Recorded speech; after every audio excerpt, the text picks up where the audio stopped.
اور سہیل بن عمر نے کہا کہ یا رسول اللہ یہ جو ابھی بات ہم نے کی ہے کہ ہمارا جو یہاں پہ چلا جائے گا تو اس کو واپس لوٹانا ہوگا، تو یہ شرط جو ہے وہ پہلی شرط یہ بندہ ہوگا، اس کو آپ واپس لوٹا دیں۔ حضور علیہ الصلوۃ والسلام نے فرمایا ابھی تحریر جو ہے اس کے اوپر سائن نہیں ہوا، ابھی معاہدہ طے نہیں ہوا، صرف شرائط رکھی جا رہی ہیں۔ انہوں نے کہا کہ اگر یہ والی شرط نہ مانی تو ہم معاہدہ نہیں کریں گے۔ حضور علیہ الصلوۃ والسلام نے اسے کہا کہ یہ میں زبان دے چکا ہوں، تم واپس چلے جاؤ۔ اب وہ صحابہ کی طرف مخاطب ہوا اور کہنے لگا دیکھو میں نے طرح طرح کے ظلم برداشت کیے ہیں، کہیں ایسا نہ ہو جائے کہ میں مرتد ہو جاؤں، میں یہ زخم برداشت نہ کر سکوں، یہ مار جو ہے میں برداشت نہ کر سکوں، تم ایسا کرو مجھے اپنے پاس رکھ لو، مجھے واپس نہ جانے دو۔ صحابہ بڑے پریشان تھے، سروں کو جھکا لیے، یہاں تک کہ حضرت فاروق اعظم حضور کی بارگاہ میں آئے اور عرض کرنے لگے یا رسول اللہ آپ اللہ کے سچے نبی نہیں ہیں؟ حضور نے فرمایا کیوں نہیں؟ پھر فرمایا کہ کیا ہم حق پہ نہیں ہیں؟ حضور نے فرمایا کیوں نہیں؟ پھر فرمایا کہ کیا یہ دشمن نہ حق پر نہیں ہیں؟ حضور نے فرمایا کیوں نہیں، یہ بھی نہ حق پہ ہیں، میں بھی اللہ کا سچا نبی ہوں، ہم حق پہ ہیں۔ تو پھر حضرت فاروق اعظم نے عرض کی یا رسول اللہ پھر یہ کیا ہے؟ حضور علیہ الصلوۃ والسلام نے فرمایا اس کے ذریعے اللہ تعالی ہمیں فتح مبین عطا فرمائے گا۔ پھر حضور علیہ الصلوۃ والسلام کی وہ دور اندیشی دیکھیں، حضور علیہ الصلوۃ والسلام کی وہ عقل مندی دیکھیں۔ اور ایک صحابی حضرت ابی بن کعب فرماتے ہیں حضور علیہ الصلوۃ والسلام کو عقل کتنی دی گئی تھی، اگر پوری دنیا یہ صحرا بن جائے، اس میں سے صرف ایک ذرہ اٹھایا جائے، اس ایک ذرے کو اگر پوری دنیا میں تقسیم کیا جائے اور اس پوری دنیا میں انبیاء بھی سارے آ جائیں تو یہ ایک ذرہ پوری دنیا میں اللہ تعالیٰ نے عقل تقسیم فرمائی ہے، اور باقی جتنا صحرا بچ جاتا ہے یہ سارا کا سارا عقل جو ہے وہ حضور علیہ الصلوۃ والسلام کو عطا کیا گیا تھا۔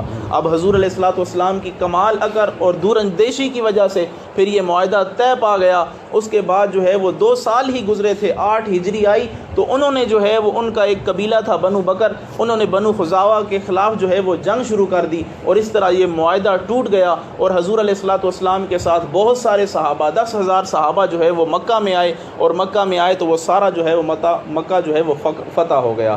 اب جب مکہ فتح ہوا تو وہاں پہ اس مکہ میں وہ لوگ بھی تھے جو دن رات حضور علیہ الصلوۃ والسلام کو ستاتے تھے۔ حضور جب نماز پڑھتے تو اوپر جو ہے وہ اوج رکھ دیتے تھے، اونٹ کا، گائے کا۔ اسی طرح حضور علیہ الصلوۃ والسلام کو وہ پتھر مارنے والے نوجوان بھی تھے کہ جن کی وجہ سے حضور علیہ الصلوۃ والسلام کے نالین مبارک خون سے بھر جاتے تھے، اور وہ بھی تھے کہ جنہوں نے حضرت حمزہ کو مارا تھا اور آپ کا کلیجہ جو ہے وہ چبایا تھا، اور وہ لوگ بھی اس میں موجود تھے کہ حضور علیہ الصلوۃ والسلام کی صاحبزادی حضرت زینب جن کو جو ہے وہ اونٹ سے یا گھوڑے سے گرایا گیا اور آپ کا حمل جو ہے وہ ساکت ہو گیا تھا۔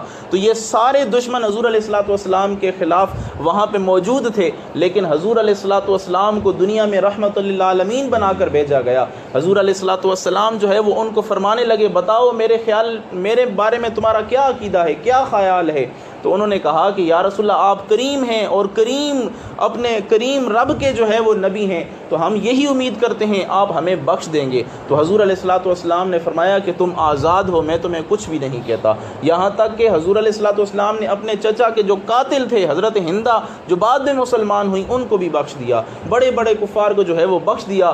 تو اس وقت جو ہے جب یہ حضور علیہ الصلوۃ والسلام کی نرمی دیکھی لوگوں نے تو وہاں پہ ٹولے ٹولے جو ہے وہ گروہ آ کے مسلمان ہونا لگ پڑے۔ پھر صورتیں نازل ہوئیں اذا جاء نصر اللہ والفتح ورأیت الناس يدخلون فی دین اللہ افواجا، کہ آپ دیکھیں گے کہ پورے گروہ جو ہے وہ دائرہ اسلام میں شامل ہو رہے ہیں۔ تو یہ حضور علیہ الصلوۃ والسلام کی نرمی، یہ حضور علیہ الصلوۃ والسلام دشمنوں پہ مہربانی، دشمنوں کو معاف کرنا، اس سے ہمیں بھی ایک چیز پتہ چلتی ہے کہ جب حضور علیہ الصلوۃ والسلام اپنے خاندان والے قاتل دشمنوں کو معاف کر رہے ہیں تو ہم اپنے چچاؤں کو، اپنے چچا کے بیٹوں کو، اپنی خالاؤں کو، ان کے بیٹوں کو، اپنے عزیزوں کو، اپنے بہن بھائیوں کو کیوں ناراض رکھیں، انہیں کیوں ناراضی رکھیں؟ حضور علیہ الصلوۃ والسلام کی سیرت کا یہ پہلو بھی ہم اپنائیں کہ ہمارے جتنے بڑے ہم سے ناراض ہیں ایک قدم آگے بڑھاتے ہوئے ان کو راضی کریں۔ یہی حضور علیہ الصلوۃ والسلام کا مشن تھا، یہی حضور علیہ الصلوۃ والسلام کا مقصد تھا، اور اسی وجہ سے حضور علیہ الصلوۃ والسلام اس دنیا میں آئے کہ جتنے بھی لوگ ہیں وہ آپس میں اتفاق کے ساتھ، اتحاد کے ساتھ،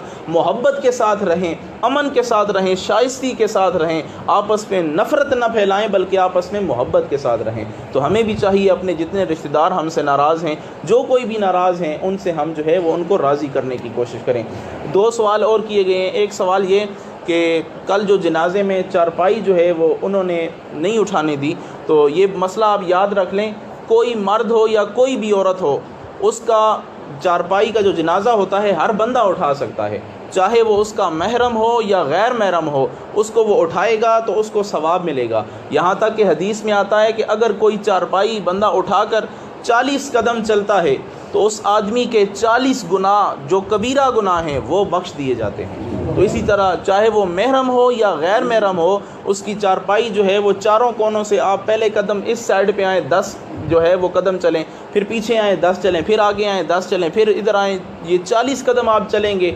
بے شک میت گنہگار ہے، لیکن آپ حضور علیہ الصلوۃ والسلام کی حدیث پر عمل کریں گے تو 40 کبیرہ گناہ معاف کر دیے جائیں گے۔ دوسرا سوال یہ تھا کہ نماز کے اندر پاؤں کیسے رکھیں؟ بعض لوگوں نے پاؤں ایسے رکھے ہوتے ہیں، بعض لوگوں نے پاؤں جو ہے وہ بہت زیادہ کھلے رکھے ہوئے ہوتے ہیں، تو یہ اتنے رکھنے چاہیے کہ یہ جتنی آپ کی 4 انگلیاں ہیں یا زیادہ سے زیادہ اس سے تھوڑا اور فاصلہ کر لیں، اور پاؤں جو ہے وہ بالکل سیدھی ہونے چاہیے، ان کا رخ جو ہے وہ قبلے کی جانب ہونا چاہیے۔ بعض لوگوں نے ایسے رکھے ہوتے ہیں، بعض لوگوں نے ایسے رکھے ہوتے ہیں، جو طریقہ درست نہیں ہے۔ سنت طریقہ یہی ہے کہ وہ قبلے کی جانب ہونا چاہیے۔